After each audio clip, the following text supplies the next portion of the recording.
¿Cómo están todos? El cristianismo no es una filosofía, es una religión, pero el proceso de formación, conformación, fortalecimiento y expansión por todo el Imperio Romano es realmente muy interesante. La idea de Jesucristo frente al paradigma que vivían los judíos y el mundo hebreo rompe totalmente. Los judíos creían en un Dios que es justiciero, vengador, sanguinario. Dios para ellos es el inaccesible, es el innombrable. Recordemos a Moisés en la montaña, recordemos que en el templo, más tarde, un hombre, una vez al año, el sumo sacerdote, podía entrar al lugar sagrado y tener un contacto directo con Dios. El paradigma de Jesús es totalmente diferente. Jesús es quien nombra por primera vez a Dios Padre, y razón por la cual los fariseos lo consideran como un blasfemo. Los judíos, dice la Escritura, se rasgan las vestiduras al escuchar cómo Jesús se refiere a Dios. Dios habla al hombre desde la perspectiva de Cristo como un cercano a Él, sin importar el templo, sin importar el lugar, sino más bien reconocer en el otro, en el hermano, a Dios mismo. La idea de el amor al prójimo también rompe con ese paradigma antiguo del mundo judío, en donde había que odiar al enemigo y había que abrazar a los amigos. Eso no tiene ningún mérito desde la perspectiva de Jesucristo. Ama al que te ha hecho algo malo, ama a tus enemigos, perdona al que te ha ofendido. ¿Cuántas veces tengo que perdonar? En alguna ocasión Pedro le preguntó a Cristo, ¿hasta 7 veces? El 7 ya era un número perfecto para el judío. A lo que Jesús le responde a Pedro, no tienes que responder hasta 7, sino hasta 70 veces 7. Quizás ahí comienza, esta historia de persecución en un primer momento de parte de los judíos, ya que la idea de Jesucristo rompía totalmente con ese monoteísmo firme, fuerte que sostenían los judíos. Y posteriormente también persecución que continuaron a la muerte de Jesucristo otros emperadores, emperadores romanos, como el caso de Nerón, Diocleciano y Marco Aurelio y otros que se sumaron. Cada vez más, durante 3 siglos, las persecuciones en contra de los cristianos fueron cada vez más grandes.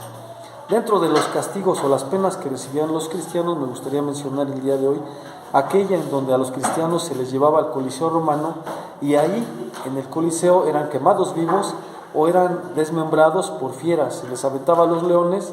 Y de aquel macabro espectáculo, lo que realmente le asombraba a los ciudadanos romanos es que el cristiano, lejos de maldecir a su Dios y lejos de maldecir al emperador, agradecían a Dios el suplicio. No se consideraban ellos merecedores de tal regalo. En palabras de Tertuliano, un historiador de la época, la sangre de los mártires se convirtió en semillas de nuevos cristianos. Esto, aunado a la persecución que tuvo Roma durante esos 3 primeros siglos, hizo que el cristianismo se expandiera por todo el imperio. Claro, estos grupos de cristianos que también huían de las persecuciones, al huir iban sembrando, el mensaje de Jesucristo. Al huir iban formando pequeñas comunidades en los diferentes lugares a donde ellos se ubicaban y a donde estas persecuciones llegaban. Cuando la persecución de Roma ya estaba ahí, ellos ya habían formado un grupo nuevo.